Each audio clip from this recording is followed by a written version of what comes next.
Right, and welcome to Rambling Achieved. Today we're going to be covering 5 games of DLCs that are definitely worth exploring. And yeah, as you can see, what's playing in the background, if you're not familiar, this is Atomic Heart, and this is kind of what inspired me to go and do this because I've been waiting for um, the final bit of DLC to come out for Atomic Heart, and that ended up dropping yesterday, on the 16th of April. I've been very much looking excited to go back and revisit this world because it's such an incredibly fun game. It was kind of mired in a negative release, and kind of rightly so. It wasn't very polished, unfortunately, but thankfully it's all firing on all cylinders now, and just being able to go back and experience the greatness that is this game is just amazing. So yeah, we'll kick it off with that. Atomic Heart. So what you see playing here is the first DLC. It's called Annihilation Instinct, and then the second DLC is called Trapped in Limbo. And what these two do is they end up tackling the uh, different endings that you have in the game. In the base game, you have different ending outcomes, and then the DLCs are basically expanding and exploring those ideas a little bit, which is really cool. It's not something that you usually see a lot of. Usually see a team of creatives, canonize one particular ending and then kind of just go with that. So it's kind of interesting to see, if you chose one option or the other, and you'd be able to explore it this way.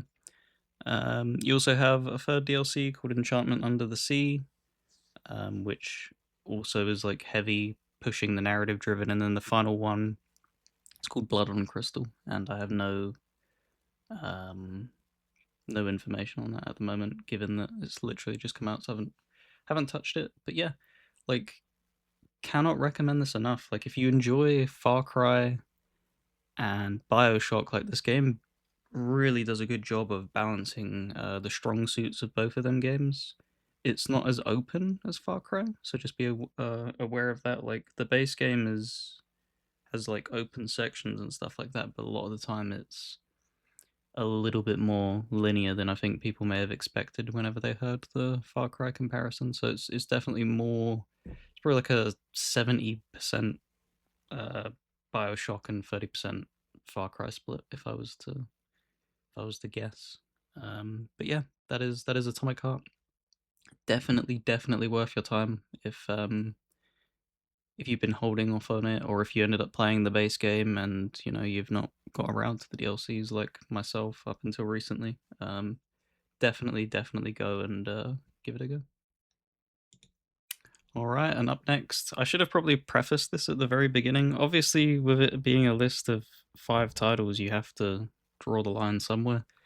So, yeah, of the two big CDPR games, I chose to go for The Witcher 3 over Cyberpunk, mainly because I just have such a love for The Witcher. Um, they they really did knock it out of the park with The Witcher 3.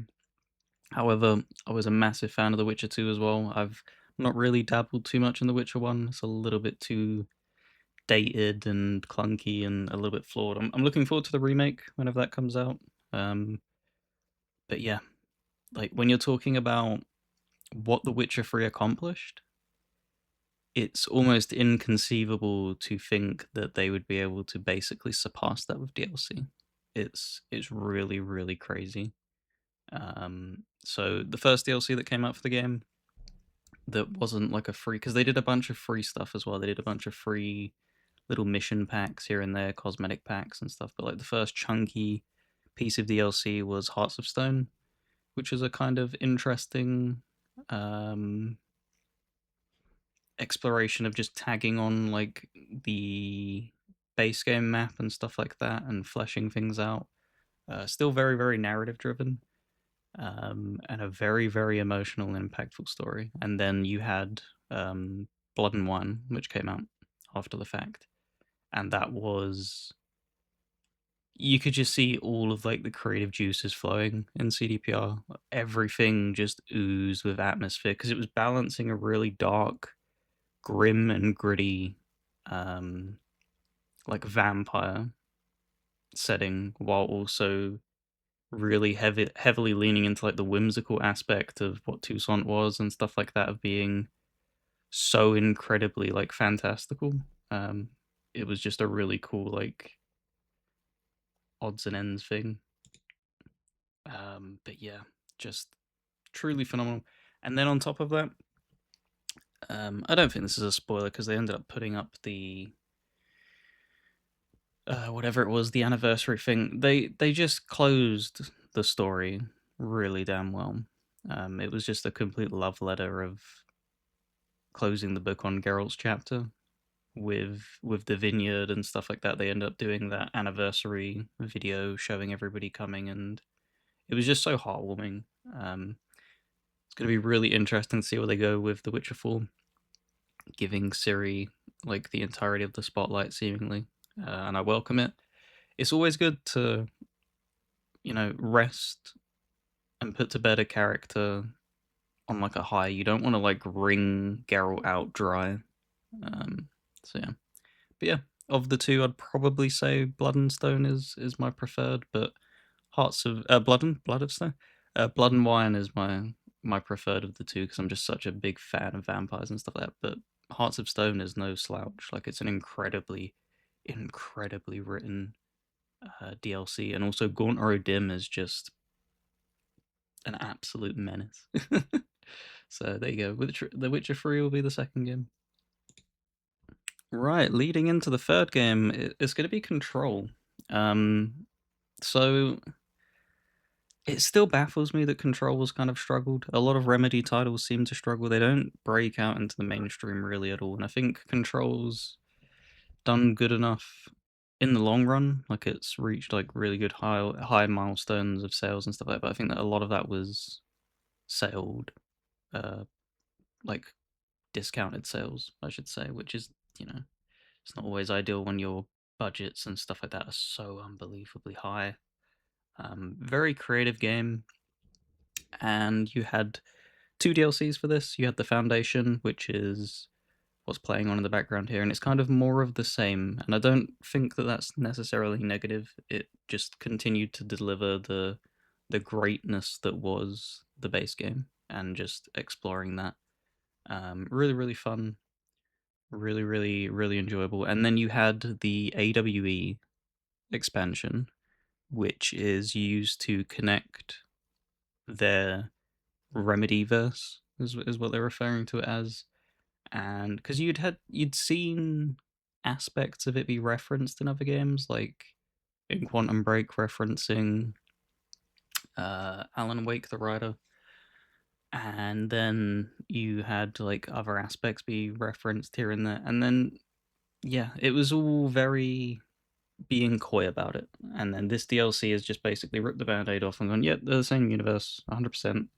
It's not just like a nod or whatever. And then you obviously saw that continually roll in with Alan Wake 2, which is really cool.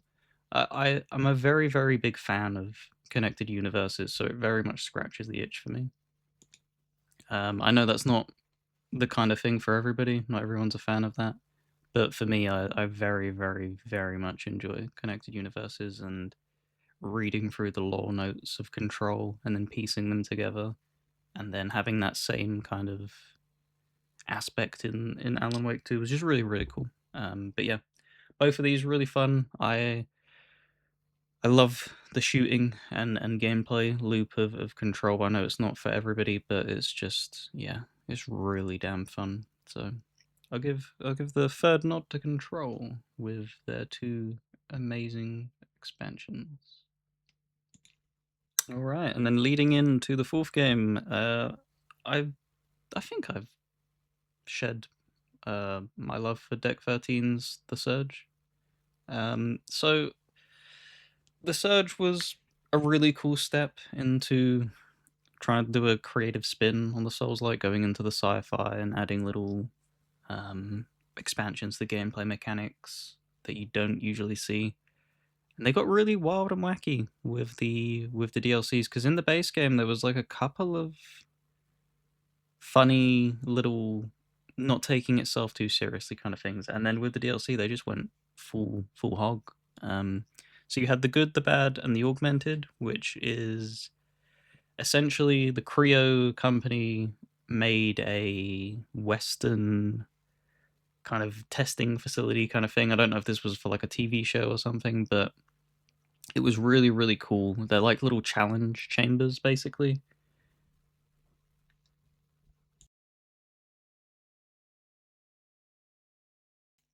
Right. Had to quickly head off, so it's been a few hours, so I have to splice this together. But I believe what I was saying was um the the first DLC was like an arena based kind of thing, and then yeah, the other one, which was kind of cool, was keeping into that same theme and tone of just pushing things to the weird and wacky max, and it was a walk in the park is what it's called, and it basically gets you to go to a theme park. So there's all like that as like a thematic uh, style for the environments and stuff like that. And then it got really funky and creative with the bosses and stuff like that, and it was really, really enjoyable. It helped flesh out as well Warren, the character. Um, so yeah, very much appreciate what they ended up doing with it. Very interesting, and you can always find, especially this, the Surge and the Surge 2, they're usually on really, really deep sales. Um, so they're not particularly expensive whatsoever. So yeah, keep an eye out for that. Right, and then we close off with there was only one DLC for this game, but I think, we've covered a lot of single player stuff. I think it's worth giving a nod to something that's co-op based, and that kind of, if you're obviously only have played like Dead Space 1, that probably sounds very wrong, and Dead Space 2 for that matter. But Dead Space 3 had a really, really good co-op campaign. It's definitely more designed in mind of being a co-op game. The narrative is written in such a way you miss major portions of the game if you play in single player. So it's something that really didn't help the game, obviously pivoting into that direction so aggressively. But it's definitely a game worth experiencing. Very, very much so. The DLC itself as well really leaned into the strengths of the game. Unfortunately, we're probably not going to see the, don't know how you'd even put it, the follow through, I guess, of what they built up. Sadly, but it was a good shock factor at the very least of the ending and stuff like that. Um, Very, very fun. It's available via backwards compatibility through the modern Xboxes, and obviously, I think it's still available on PC. So, yeah, very easy to get a hold of, and very, very fun co op adventure, and definitely worth experiencing the DLC if you enjoyed the base game. But yeah, there we go. That'll be it. There will be 5 games definitely worth visiting the DLCs for. Obviously, there can be so missed out on so many more. So if there's any like that you very heavily suggest, obviously be sure to put them down in the comment section for people to discover. But yeah, very much enjoyed this and can't wait to go back to Atomic Heart and finish up the remaining DLCs that I got going for it. Very, very fun game, very fun. So if you somehow stumbled upon here before Brandon's channel, make sure to check the description down below, where his channel will be linked. He does amazing solo stuff, so go check that out. And if you want to join a Discord with like-minded gamers such as yourself, pop comment down below, and I'll hit you back the link. But yeah, thank you very much for watching, and see you in the next one.